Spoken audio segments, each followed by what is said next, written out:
RAZA for IFL TV in association with MTK Global. With me, all the way from America, Showtime's very own Mr. Stephen Espinoza. Stephen, how are we doing? Good, Raza. How about yourself? I'm great. Thank you. Thank you for obviously giving me a bit of your time this Friday morning over there. I'm not sure what the weather's like in. Is it New York you're in? A little bit cloudy. Not enough so that going outside isn't as tempting as it would normally be. Yeah. Stephen, before we talk about Showtime boxing, just want to touch on obviously the current climate right now that we're living in the world. I haven't actually spoken to anybody from the East Coast, but what is the situation like with the whole coronavirus, and how have people reacted to it?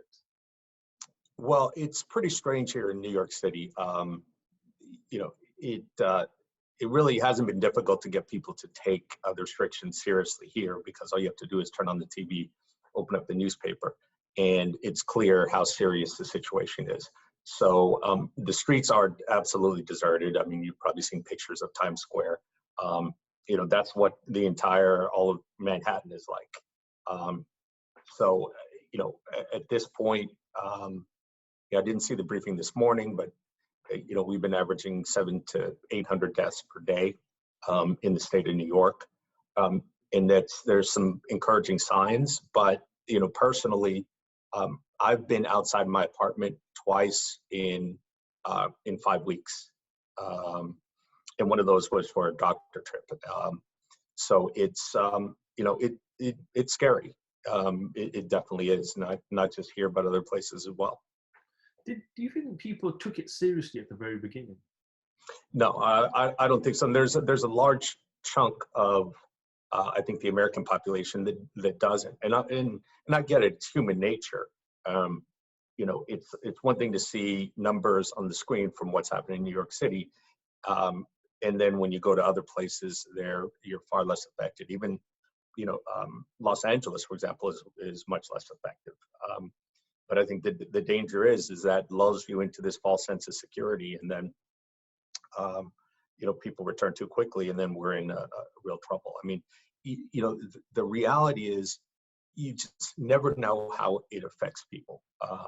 When we start talking about returning to work and returning to boxing more particularly, everyone's got their own concerns. I live with a girlfriend who has asthma and has autoimmune conditions. So, that's one of the reasons why we've been so cautious about it, and really haven't left house hardly at all over the last 5 weeks. And I think of some of the fighters, Leo Santa Cruz, for example. As everyone knows, Leo's father has been battling cancer for the last 5 years. I think he's got a tough decision, coming up, and depending on how and when we return, what the parameters are. But getting back out there, and if his father's in his corner, that's an additional risk. If his father stays home, there's still an additional risk, because as Leo in the corner go to circulate, and his brothers are in his corner as well, they may unknowingly bring something home to their father, and that might be really serious. So it's easy to say when we look at the sport of boxing, or you and I, we're not in the group of people who are considered high risk, but you don't have to go very far, before you get a couple of degrees of separation to someone who is high risk. And that's the really scary part. Stephen, here in the UK, we had a period where people were flocking to the supermarkets and taking absolutely everything off the shelf, and toilet paper was probably worth more than gold once upon a time here. Did you have similar scenarios like that in Yes. your side? Toilet paper's the puzzling one. It's moved on to things like meat and poultry and eggs and things like that. But cleaning supplies and toilet paper. And I've heard a lot of theories about the toilet paper thing. There is one that actually stuck with me as both unique and uniquely accurate, it sounds like to me. And without boring you too much, it has to do with the supply chains and the fact that there's two different supply chains. Don't ask me why I know things like this. We all have more time than we know what to do with in some cases.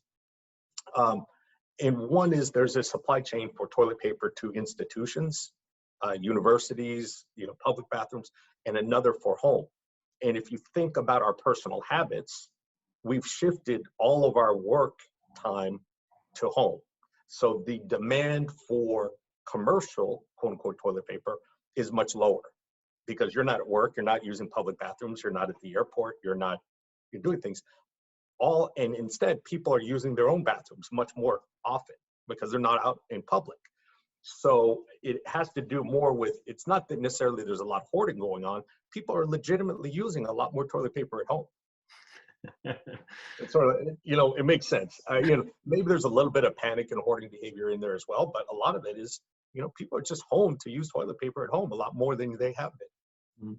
Well, let's just hope this the whole virus can eventually disappear once and for all, and we can be free to make movement in the real world outside. But just moving on to boxing, how has this affected your business? Obviously, you're not just in boxing, but obviously you have a huge platform. But how has this affected everything for you as a business? Well, as a network, we go through sort of 3 stages. The first stage is sort of dealing with the immediate emergency, so that goes back to mid-March. We had, Showbox show on March 13th, I believe, that we had to decide what to do with. We had a show scheduled for March 28th. Once those were canceled, we need replacement programming. We need to, all the things that need to be addressed immediately. Second is, okay, let's put some programming in place to replace the live events. And here, we're lucky that we've got a 35-year library of classic fights. So for us as a network, boxing is still important. We domestically here have chosen Friday night to be our classic night, and are featuring a lot of the classic fights, some of the very well-known ones, but we're taking efforts to try and get some that are not as well known. Tonight we have Johnny Tapia and Paulie Ayala, which was the consensus fight of the year from 1999. And they had a great rematch as well. So that was a great rivalry. We're doing that, going back, speaking to the principals, doing some companion streams, and trying to make things as interesting. I mean, fortunately for us in this sport, boxing fans, combat sports fans as a whole, probably have a greater interest and a greater appreciation for classic fights and replays, I think, than any other sport. It's just something that is that's sort of in the DNA of being a combat sports fan is, we all treasure and value and revisit those classic fights pretty regularly. Steve, we obviously don't know, there's no date that we can say boxing will resume in May, June or July. We just really don't know.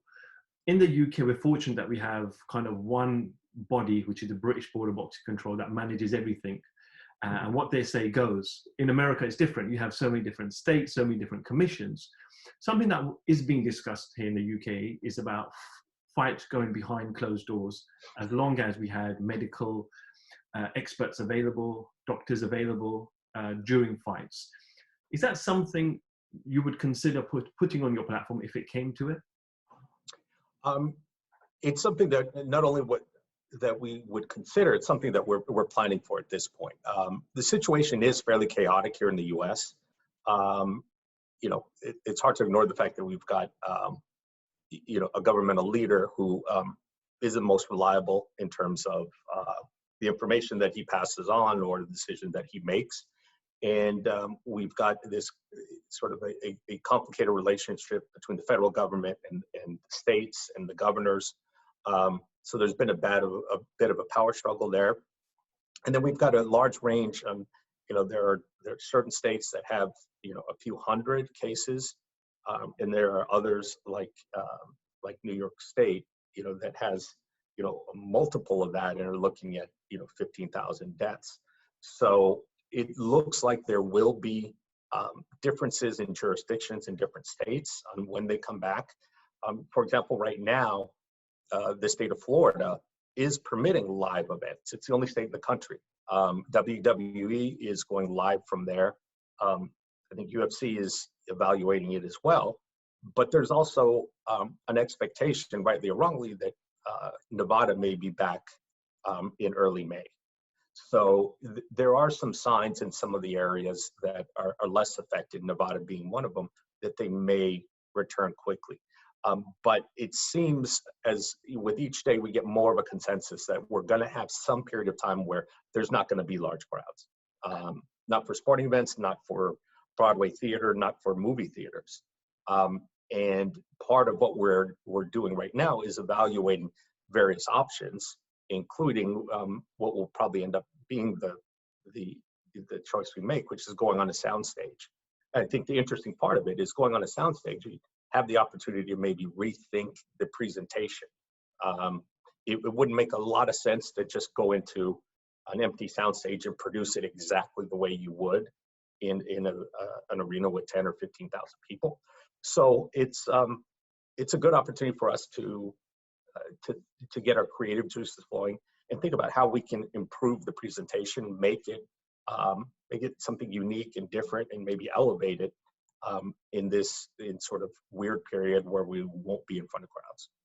You mentioned that evaluating your options. I thought you were going to say you were looking at private islands. What did you make of the island is that's a I'll just leave that one alone.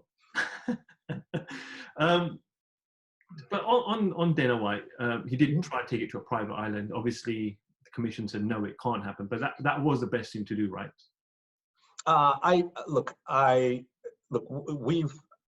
would not have pushed forward in, if I were in Dana's shoes. I don't know his business. I don't know all the factors. So it's, I don't have the same information he does, but looking from the outside, we wouldn't have done that.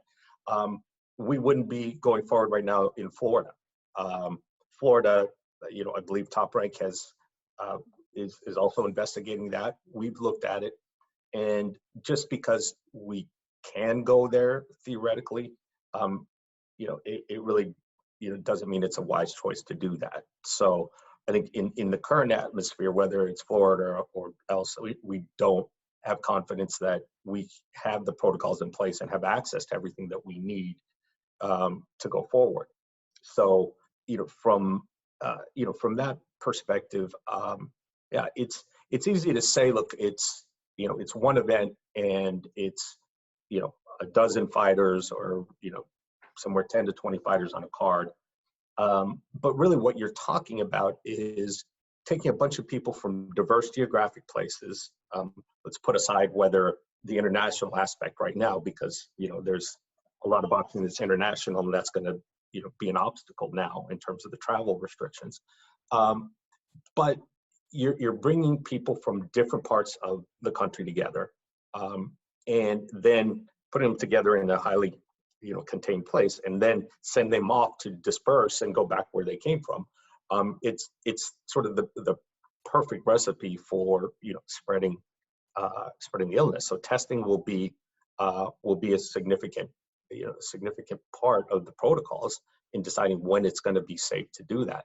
And then the other part of it, and it's definitely secondary because the primary focus is on community health.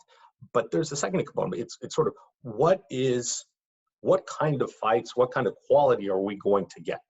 So let's just imagine a world in which, May 15th, there's some sort of return to normalcy. Then you could say, let's schedule a fight for June 1. But the reality is the majority of boxers and MMA fighters, for that matter, don't have access to gyms right now, and aren't able to spar. So, sure, to the extent that many of them are staying in shape, it's not the same kind of shape. And I would say unless we give people a good runway to prepare, I think you'd be setting yourself up to see some pretty mediocre fights with some unconditioned athletes, or at least not conditioned to their full capacity. And you're probably increasing the risk of injury as well, since you really haven't given them an adequate time to prepare the way they should. So whether it's, UFC's fight on May 9th or anything else, one of the questions you look at, what kind of fights are we going to get when there are so many restrictions and obstacles to preparing the way that a fighter should?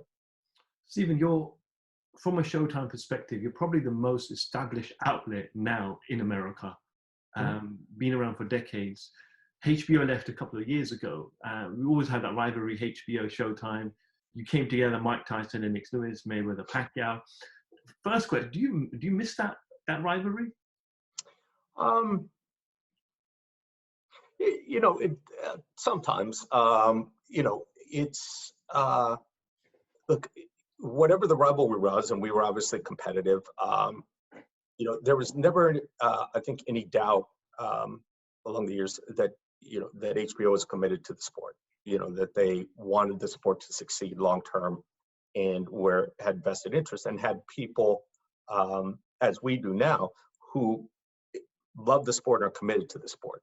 So, you know, from that perspective, anytime you lose someone who's committed to the sport for that period of time, it's a loss for the sport. You know, obviously, there's been plenty of other parties, other networks and platforms that have come in, you know, and taken the place. And, you know, the real question is, in the context of how this has happened, which of these platforms, you know, are in it not just for programming, but are committed to the sport and are willing to support and elevate the sport in the long run, and which of these platforms, you know, are just looking at this as a stepping stone, as, you know, some content for the launch of a streaming service that they're going to move on from relatively shortly. So, you know, in that regard, you know, if you're not in this for the long run, your motives and your decisions tend to be different, and those can be to the detriment of the sport. But look, as long as there are people who are interested in elevating the sport and are committed to the long run, you know, we don't mind the competition. I mean, we welcome it. You know, boxing can't succeed on one network. It needs, you know, a sort of a combination of international and domestic partners that are all interested in elevating the sport and committing to the sport for the long run. Talked about streaming service. We know DAZN launched, was it 2018 now? Mm-hmm. They're putting a lot of money into the fighters, who are overpaying a lot of the fighters. Eddie Mm-hmm. went, you know, on camera to say we are overpaying fighters. Question one is, did that make that tough for you to compete? And two, how long does that pot of money last before you come back to reality? Yeah, I mean, I think the DAZN executives have been fairly clear that they felt they had to pay a premium because they were new to the market and they had to convince people. And it does pervert the market. And I'll tell you, as much as anything, you know, the money and the matchmaking decisions altogether, you know, do this, because when you have a party who's a network or a platform that's going to fighters and saying, here, we're going to offer you a bunch of money and you can literally fight anybody you want, you know, and that's how the offers come. You know, I've seen the written ones, you know, multiple times, you know, choose your opponent. Then, you know, that sort of permeates, you know, and it's not only, look, you can see it in some of the Canelo decisions, you can see it in the Andre decisions. If you're getting really well paid at the same level, you know, to fight, you know, an ordinary guy, what's the motivation to fight somebody elite who's a real risk? You know, and typically, most of the time, the motivation, you know, aside from one's own personal ambition, is there's a greater financial upside. You take that away, and it makes, for everyone, it makes the big fights harder to make, because it's sort of like, you know what, I'm going to get paid several $1 million for fighting a guy that I'm 20-1 favorite against. You know, why fight a Jamal Charlo or Jamel Charlo? You know, I can get pretty much the same money to fight, you know, a Joe Schmo from down the street. You know, that's how this whole thing works together.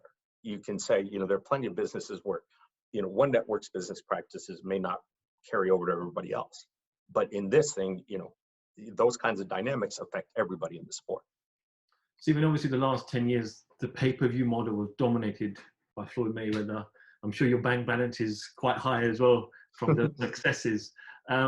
Since Floyd has gone, you really haven't got that one superstar. I know Gervonta Davis, you talked about. Eddie has always said pay-per-view's dead. Oscar has said pay-per-view's dead. And I always see yourself and Leonard Ellerby saying pay-per-view isn't dead. Is pay-per-view dead? Question one. And a follow-up to that would be, we've seen you come together with other mainstream channels like HBO and done joint productions. Could you see yourself doing a joint production with a streaming service who doesn't have a pay-per-view model, and how would that work?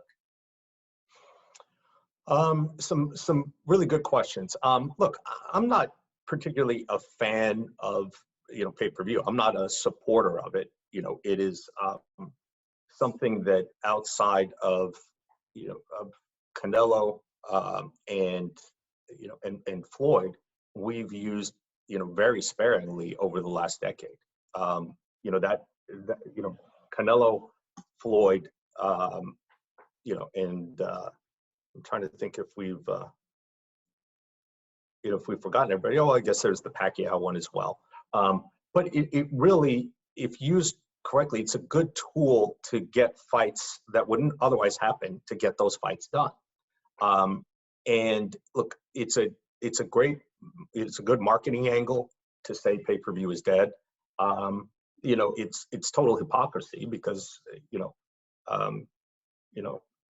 Matchroom will come over to the US and say pay-per-view is dead, but then they go over to the UK and they're happy to do all pay-per-views. And I understand there are different price points, but if your issue is the price, then say that. Don't declare in the US when it suits your needs to say pay-per-view is dead because that's the partner you're with. That is their marketing message. And then when you're partnered with somebody else in another market, because Sky Sports does do pay-per-views, then all of a sudden pay-per-views are okay.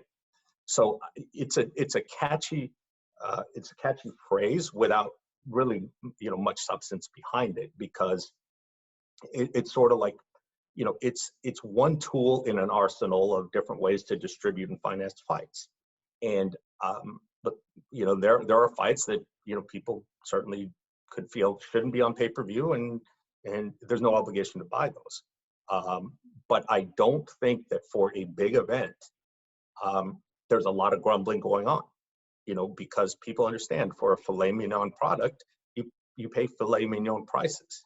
I think, where I agree with the criticisms of pay-per-view is if you're doing fights, if you don't have the money to make a fight happen and that's the way you want to make it happen, and not because it really deserves to be on pay-per-view, that's where you're going to get some resentment from the fan, is when you're asking them too commonly to go into their pocket for pay-per-view.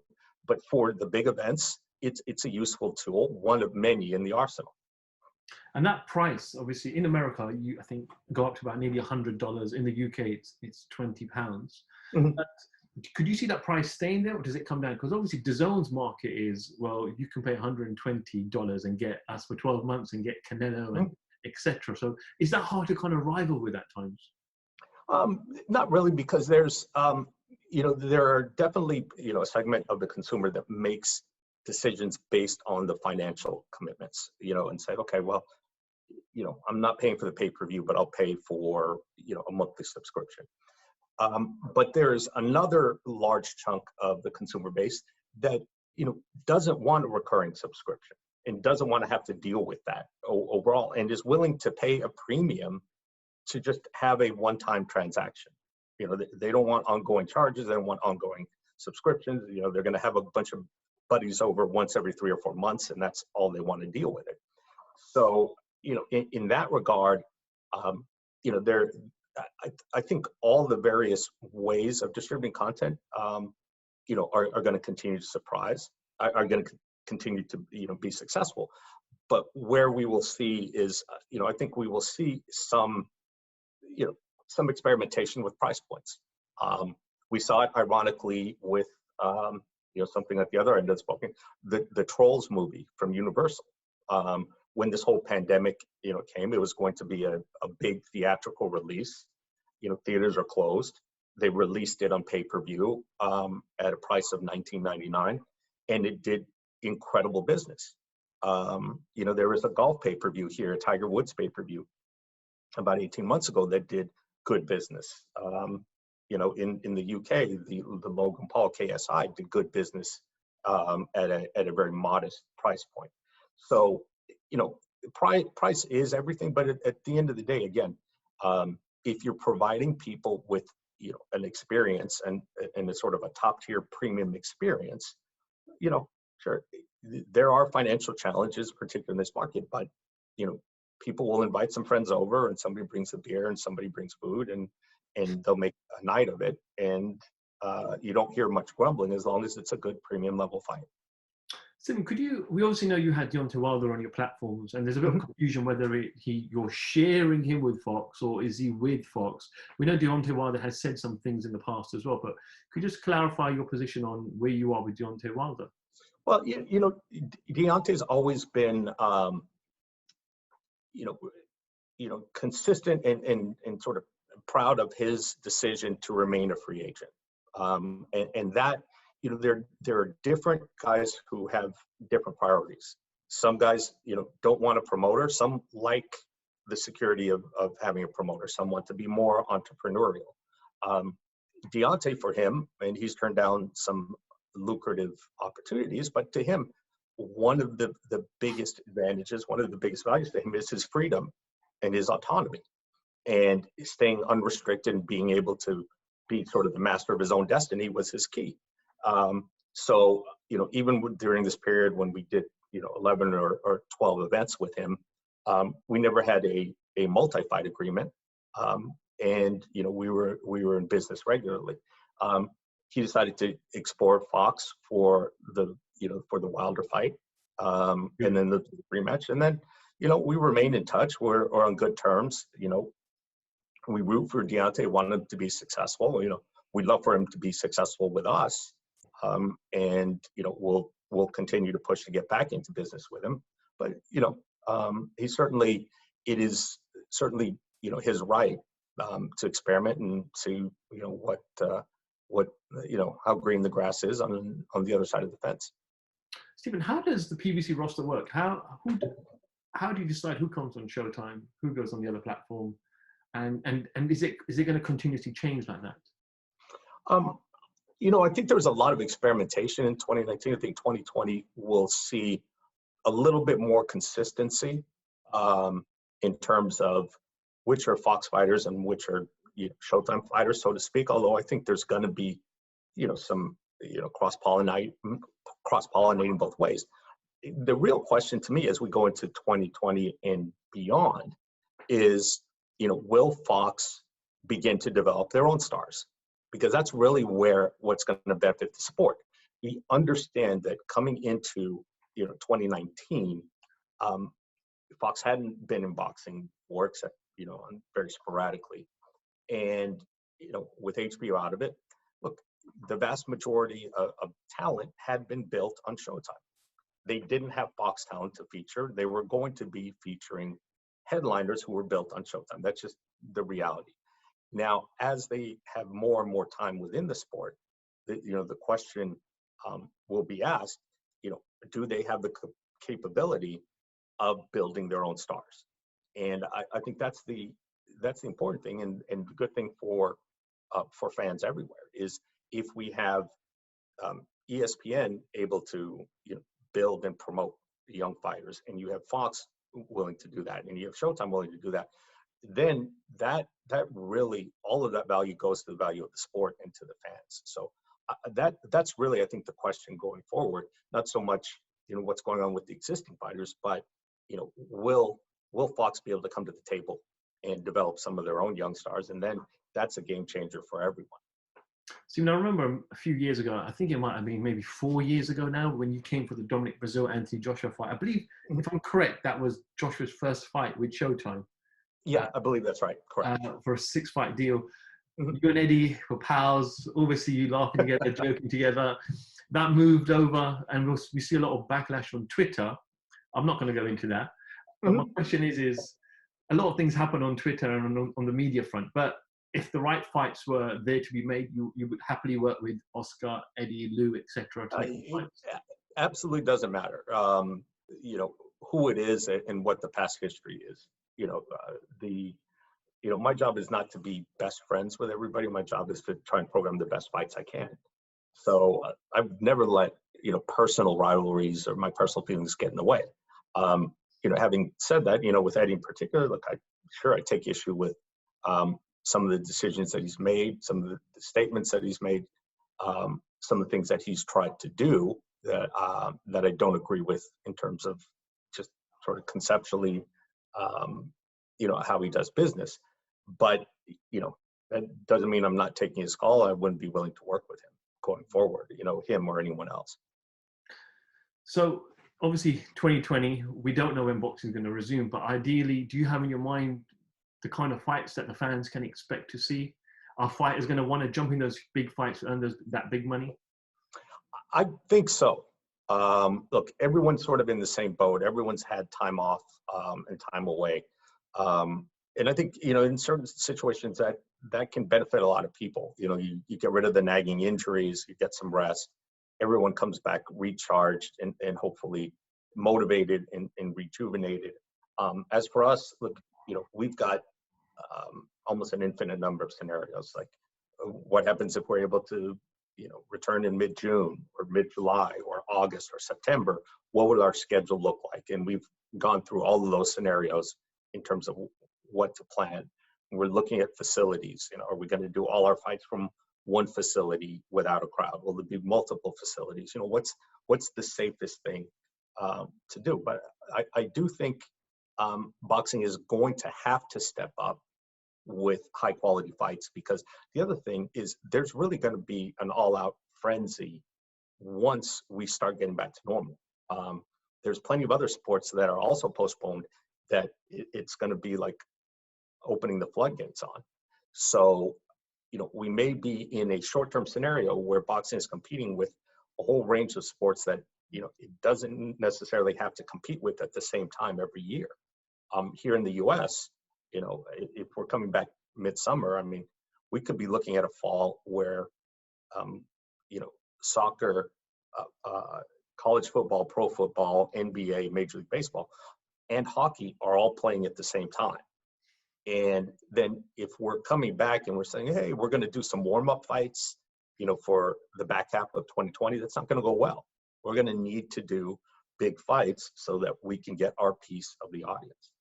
Stephen, just a final question. Every time I speak to you, I have to ask you this to end, which is Floyd Mayweather always talks about coming back. He was in the UK earlier this year, did a tour in the UK for the fans, and he said he will be coming back towards the end of the year. And he's mentioned Khabib and McGregor too as potential opponents. He put an Instagram post out with himself and Dana White. Has any conversations happened with you? There have been conversations, I'll keep the details of those separate. But look, Floyd has not ever said to us, I am coming back definitively. We follow the conversations publicly, and we have our own private conversations. But I think, look, anyone who goes out on top the way he did is going to face calls both externally and internally to come back, because it wasn't like he didn't have it anymore. He was still the best fighter in the sport when he retired. So I think it's natural, for people to ask him to come back, for himself to be tempted to come back. But I think at the end of this, I'm not sure that at the end of the day that we'll see him again. I mean, obviously it's his decision. I don't know all that much more than other people, but he has given the sport more than 20 years and has accomplished virtually everything there is. So, if he were to say, look, I've done everything I need to do, I can't really begrudge him not coming back. As a fan, I'd love to see it. But as someone who's in the sport and likes to see people retire with their faculties and with their money and with their health, I'm glad to see Floyd, retired at this point. Stephen, I appreciate your time. I think time's going by, and they have a restriction on Zoom, unfortunately, of 40 minutes. So I'm not sure how much we've done, but we're getting very close. And the last thing I want is for the conversation to end. Appreciate you hopping along and giving me 30, 35 minutes of your time today. Yeah, absolutely. And I would say, look, just to all the fans out there, I'd say, look, we all have to be patient in this time. As a fan, I want the sport back as quickly as possible. But this isn't about, your ability or my ability or our desire to watch fights. This is about the big picture, about community health, about each of us making sacrifices so that as a country, as a world, we can live together more safely. And if that means, a few extra weeks of having to sit on the sidelines, we'll all have to do it. But I think, we have to respect, what the community health experts are saying, and we have to respect the health concerns of those who are going to be at risk, everyone who's involved in the event. And we'll be back when the time is right. Stephen, we wish yourself, everybody at Showtime, your family, health and safety. Appreciate your time, and we'll definitely catch up with you very, very soon. Okay, happy to do it anytime, Raza. Stephen Espinoza for IFL TV, thank you very much.